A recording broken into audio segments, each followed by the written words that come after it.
How to drive in the center of your lane.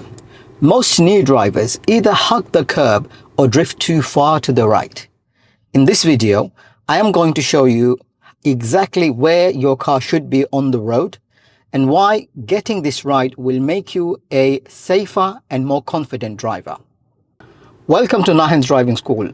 My name is Nahin and I am an approved driving instructor based in East London. And today we are going to talk about lane positioning, especially how to keep your car in the center of your lane. This sounds simple, but it's one of the most common faults I see with the learners every single day. Get it wrong on your test day and it can cost you a serious fault. Get it right and everything else, junctions, roundabouts, dual carriageway, all of it becomes easier. First, let's be clear on what the DVSA actually expect. Rule 160 of the Highway Code says, you should drive in the center of your lane at all time, keeping well to the left on normal roads. You should only move away from this position when overtaking, passing parked vehicle, or turning.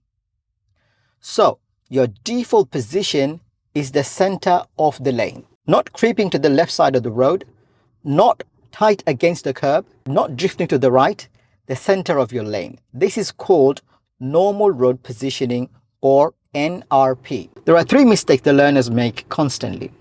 Number one, hugging the curb. This usually happens when the learners are nervous and feel safer being close to the edge of the left. The problem is you risk hitting the curb, damaging the tires, or clipping the mirrors of the parked cars. The mistake most learners make in this case is looking or focusing on the curb directly onto the left. That causes you to hug the curb and your car creeps in too close to the curb. Where you look is where you steer. If you look at the curb, you will drift towards it. This can also happen when the learners focus too much on the oncoming traffic, and to avoid hitting them, they end up going too far onto the curb side. Number two, drifting to the right. This can happen if the learner hit the curb a few times and possibly got told off by the instructor. Then they may start creeping too far to the right. Or if you start staring at the line on the right hand side of the lane, then unconsciously you start steering towards the traffic. This is dangerous because you're moving towards those vehicles rather than keeping a safe distance from them. And number three, inconsistency.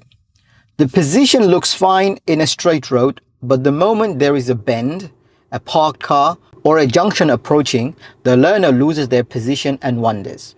Now here's the practical part. How do you actually find the center of your lane and keep your position constant?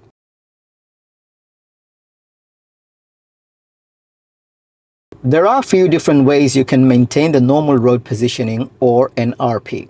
Number one, draw an imaginary line right in the center of your lane and keep that line right above the middle of your steering wheel. We call it at 12 o'clock. You look far ahead in the center of your lane and that should keep you centered in the normal road positioning. Again, your hands follow your eyes. Number two, as a reference, you can keep the left curb in the center of your windshield constantly as you drive.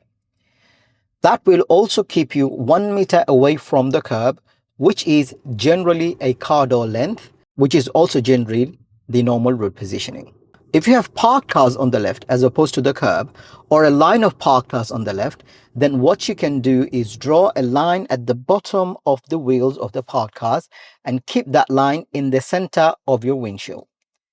That will too keep you 1 meter or a car door length away from the parked cars. This positioning helps accidentally colliding with a sudden car door opening from the parked cars or clipping the mirrors of the parked cars too. Number three, if you're not sure how close you are to the oncoming side or the right side of your lane and keep going to the left, then you can keep the center line or the line on the right hand side of your lane around this position. This means you are still well inside your lane and not invading the space of the oncoming traffic. There are a few other tips you can follow. For example, don't look at the car in front. The car in front's position can subconsciously become your reference. It works if the car in front's position is good, but if it is not, then you will be in the wrong position. Also, If the car in front is turning left or right, then you might start following their positioning when driving normally on a straight road. Another one is not holding the steering wheel equally on 10 and 2 or 3 and 9. Not holding equally can make you pull your car towards one side. You can also check the small mirrors to see your positioning in the tight spaces. You do need to slow down significantly if the space gets very narrow. So when you have roads with restricted poles, you first need to angle your car correctly, parallel to the poles, and then you slowly approach the tight space. Keep the right hand side as close to the pole as possible, possibly about 2 or 3 inches away. The left will automatically clear. And check your mirrors to make sure your car's body is clearing the narrow spaces or obstructions on the road. And finally, in the bend, don't cut corners. Always imagine there's a lorry coming from the other end and you need to keep the space for the lorry. In that way, you will avoid making the turns at a bend too early. Lane positioning needs to be consistent. It shouldn't be something you only think about when your instructor reminds you. During your driving test, the examiner will assess your positioning throughout the driving. This comes under positioning during normal drive on the test marking sheet. If you occasionally drift slightly from your ideal position, you may receive a driving fault, what many people still call a minor fault. However, if you are consistently too close to the curb, or too close to the right, or constantly veering between different positions, then the problem can become more serious. The examiner wants to see that you can maintain a safe, consistent position without being constantly reminded. It should look natural, not something you are constantly struggling with. So remember, keep looking well ahead of the road, avoid staring at the curb or the center line constantly. Use consistent visual references to help you judge your position. Glance over them. Do not stare at them.